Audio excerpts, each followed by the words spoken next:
మాజీ మంత్రి పెద్దిరెడ్డి ఇంట్లో సిట్ సోదాలు ముగిశాయి. భార్య స్వర్ణలత స్టేట్మెంట్ అధికారులు రికార్డ్ చేశారు. ఇక పిఎల్ఆర్ కంపెనీకి స్వర్ణలత డైరెక్టర్గా ఉన్నారు. సిట్ ప్రశ్నలకు ఆమె లిఖితపూర్వకంగా సమాధానం ఇచ్చినట్లు సమాచారం.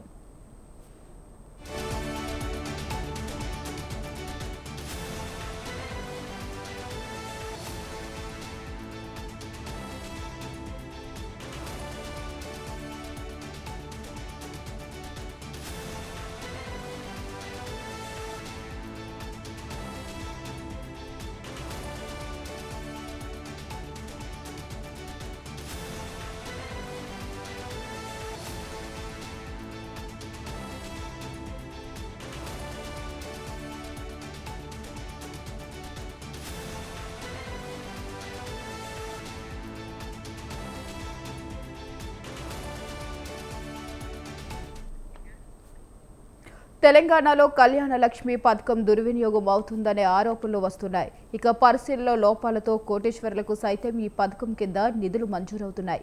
పేదింటి ఆడపడుచుల పెళ్లి సందర్భంగా 1,00,000 మాట 16 రూపాయలు ఇస్తుంది ప్రభుత్వం. 2 లక్షల వరకు ఆదాయం ఉన్న వారికి ఈ పథకం వర్తించేలా నిబంధనలు ఉన్నాయి. అయితే ఖరీదైన ఫంక్షన్ హాల్లో పెళ్లిళ్లు చేసిన వారు కూడా కళ్యాణ లక్ష్మి దరఖాస్తు చేసుకుంటున్నారు. కొంతమంది అధికారులు, దళారులు కమిషన్ల కోసం అధికారులు కలిసి ఈ పథకాన్ని తూట్లు పొడుస్తున్నారు.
తెలంగాణలో కళ్యాణ లక్ష్మి పథకం దుర్వినియోగం అవుతుందని ఆరోపణలు వస్తున్నాయి. ఇక పరిశీలన లోపాలతో కోటేశ్వర్లకు సైతం ఈ పథకం కింద నిధులు మంజూరవుతున్నాయి. పేదింటి ఆడపడుచుల పెళ్లి సందర్భంగా 1,116 రూపాయలు ఇస్తుంది ప్రభుత్వం. 2 లక్షల వరకు ఆదాయం ఉన్నవారికే ఈ పథకం వర్తించేలా నిబంధనలు ఉన్నాయి. అయితే ఖరీదైన ఫంక్షన్ హాల్లో పెళ్లిళ్లు చేసిన వారు కూడా కళ్యాణ లక్ష్మికి దరఖాస్తు చేసుకుంటున్నారు. ఇంకా కొంతమంది అధికారులు, దళారులు కమిషన్ల కోసం అధికారులు కలిసి ఈ పథకాన్ని తూట్లు పొడుస్తున్నారు. ఇక ఇదే అంశంపై మరింత సమాచారం మా కరెస్పాండెంట్ విశాల్ ఫోన్ ద్వారా అందిస్తారు. విశాల్, చెప్పండి. రైట్ వైశాలి, 2014 అక్టోబర్ 2న గత ప్రభుత్వం మాజీ ముఖ్యమంత్రి కేసీఆర్ ఈ కళ్యాణ లక్ష్మి పథకాన్ని తీసుకొచ్చారు. ముఖ్యంగా ఈ పథకం యొక్క ఉద్దేశం పేదింటి మహిళలకు పెళ్లికి తోడ్పాటునివ్వాలి. అందుకని మొదట్లో ఈ కళ్యాణ లక్ష్మి పథకం ద్వారా 50,000 రూపాయలు మహిళ అకౌంట్ లో, మహిళ పెళ్లి వధువు అమ్మ అకౌంట్ లో డబ్బులు పడేటివి. ఆ తర్వాత దాన్ని 75,000 పెంచారు. ఆ తర్వాత 1,116 రూపాయలకు గత ప్రభుత్వం తీసుకెళ్లింది. అయితే ఆ కళ్యాణ లక్ష్మి పథకం అమలవుతున్నప్పటికీ తాజాగా ఈ కళ్యాణ లక్ష్మి పథకం దుర్వినియోగం అవుతుందని కూడా ఆరోపణలు వస్తున్నాయి.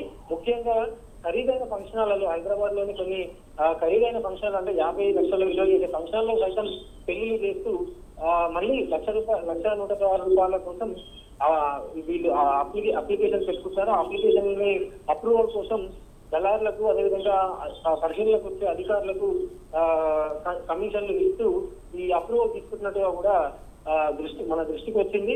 ముఖ్యంగా కళ్యాణ లక్ష్మి పథకం కోసం గత ప్రభుత్వం ప్రతి బడ్జెట్ సమావేశం జరిగిన సందర్భంగా బడ్జెట్ లో 1,000 కోట్ల నిధులను కేటాయించి అవి విడతల వారీగా నిధులు విడుదలయ్యేటివి అకౌంట్ లో ఎవరైతే అర్హత కలిగిన వాళ్ళు ఉంటారో వాళ్ళ అకౌంట్ లో పడేది. కానీ ప్రస్తుతం ఈ కాంగ్రెస్ ప్రభుత్వం ఏర్పడిన తర్వాత 2024-25 సంబంధించి కూడా దాదాపు 12,000 కోట్ల పైగా నిధులని ఈ కళ్యాణ లక్ష్మి కోసం కేటాయించింది. ఆ తర్వాత విడతల వారీగా అర్హులను ఎంపికైన తర్వాత వాళ్ళకి స్వయంగా స్థానిక నియోజకవర్గంగా ఉండే ఎమ్మెల్యే చెక్కులు పంచుతారు. అదేవిధంగా కొంతమందికి నేరుగా వాళ్ళ అకౌంట్ లో కూడా ఈ డబ్బులు జమ అవుతాయి. కానీ తాజాగా ఈ వెలుగులోకి వచ్చిన విషయాలను చూస్తే కళ్యాణలక్ష్మి పథకానికి కొంత అధికారులు దళారులు కుమ్మక్కయ్యి డ్యూటీ పొడిచినట్టుగా కూడా తెలిసింది. కమిషన్లు తీసుకొని వాళ్ళకి అప్రూవల్ చేస్తున్నారు. అప్రూవల్ అయ్యే విధంగా చేసినట్టుగా కూడా దృష్టికి వచ్చింది. దీని మీద అధికారులు దృష్టి పెట్టాల్సిన అవసరం కనిపిస్తుంది. Vaishali. Right, thank you Vishal, thanks for the updates.